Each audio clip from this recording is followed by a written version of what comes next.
Hello everyone, this is ACHAI Akaya, and we are in the semifinals for the SCBG Open, a 2v2 tournament that we hosted through the SC2 Armory. And I wanted to say real quick before we get going too far into this game here, a big shout out to our sponsor, Shock's Strategy Guide. I'm going to put a link to his strategy guide website in the description for this video. If you guys are new to the game, or if you are, those low to mid-level bronze, silver, or gold players that are just looking for ways to improve your game, small ways, new strategies, stuff like that, it's a great resource for learning a little bit more about the game and picking up some basics. So definitely check that out if you guys are looking for a resource, a way to learn more about StarCraft 2.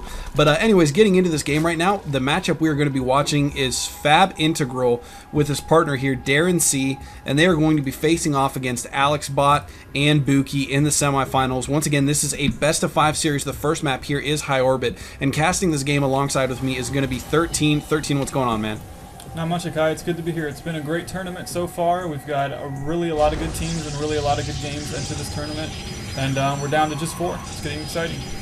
Yeah, absolutely. And a quick note about some of the players we've seen in the tournament so far. Darrenc, who you're watching here right now, is actually, he was pretty high up in the top 200 list that Blizzard just recently updated regarding the 1v1 standings for North America. So Darrenc definitely knows what he's doing. FabIntegral, I've seen him play in a few games so far in the tournament, and he really likes to open just with mass speedlings, which, as we've seen so far in the tournament, it has worked out well for them because they are obviously in the semifinals, and they've been doing very well for themselves. As far as Alexbot and Buki, there was actually a slight controversy regarding a game in the round of 8, which I'm not going to get into, but anyways, they made it this far. They're playing in the semifinals. They have a shot to go to the finals and possibly win some really cool prizes. But getting into this game right now, we are on High Orbit once again, which, as you can see here, these bases are shared, so both players going to be sharing bases with their allies. And one thing to note too is that in shared bases,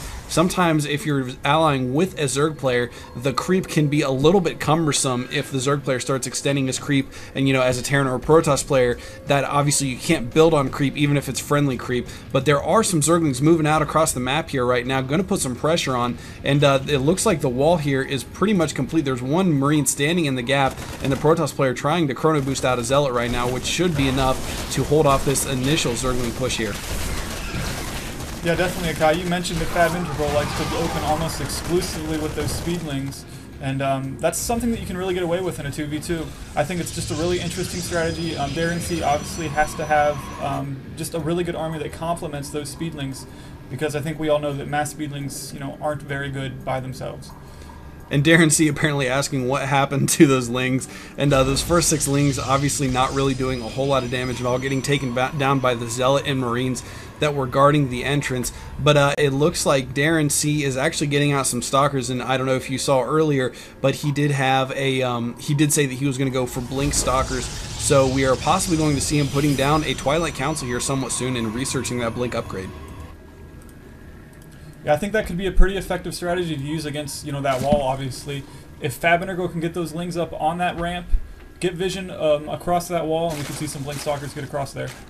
Yeah, absolutely. And looking at FabIntegral right now, he does have the speedling research almost completed, and you can see he's just now hatching a bunch more speedlings, and all these little red dots now starting to move across the map here to the front entrance for Alexbot and Buki. And right now there is a couple of Marines here, 1 Zealot and 1 Stalker defending this entrance, and with the small choke point at the front with the Zealot blocking it off, I don't think they're going to be able to get in here.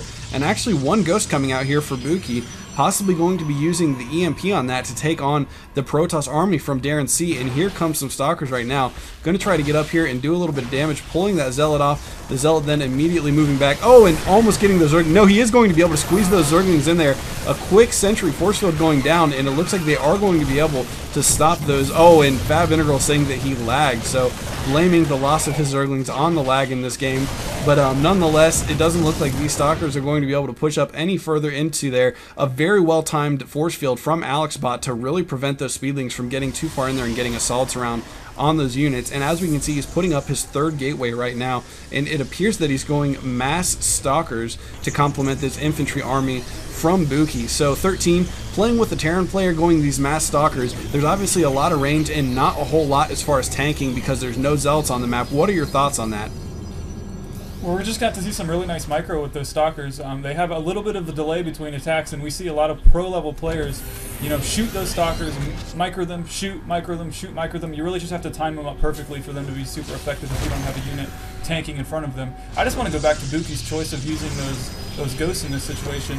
You know, they're aware that Darren is going pure mass stalkers and FabIntegral is going so heavy on lings, and I think that's just a really great choice. That EMP can be extremely effective against those stalkers, and the snipe can be extremely effective against the lings. Yeah, and as you can see, FabIntegral did notice that Alexbot and Buki are moving out, and Darrenc telling him to mass up as many lings as possible, but he is apparently supply capped right now, and trying to get some more speedlings up as quick as possible, but with the supply block, he's not able to. As you can see, there are only 16 on the map right now, and a slight stalker advantage, only one more stalker for Darrenc than Alexbot right now, and there are more than enough Marines. Oh, and a great EMP there, getting almost every one of those stalkers, and the stalkers do have blink, so they're able to get themselves out of harm's way relatively quickly here, and they're going to take down a few of the warp gates from Darrenc, and the speedlings now trying to come back from FabIntegral, although there is a ton of damage being dealt, already losing 2 warp gates here, and now the Robotech is going to go down as well. So it looks like Darrenc and FabIntegral are going to find themselves in a tough spot here pretty quickly, managing to get in some Zerglings, a force field going down, preventing those Zerglings from really getting into position to get a proper surround, and here come the probes trying to defend against this, and it looks like they may be able to stem this attack and stop it from taking out their entire base if they are able to control these stalkers properly. But wow, this is all of a sudden switching around here pretty quick.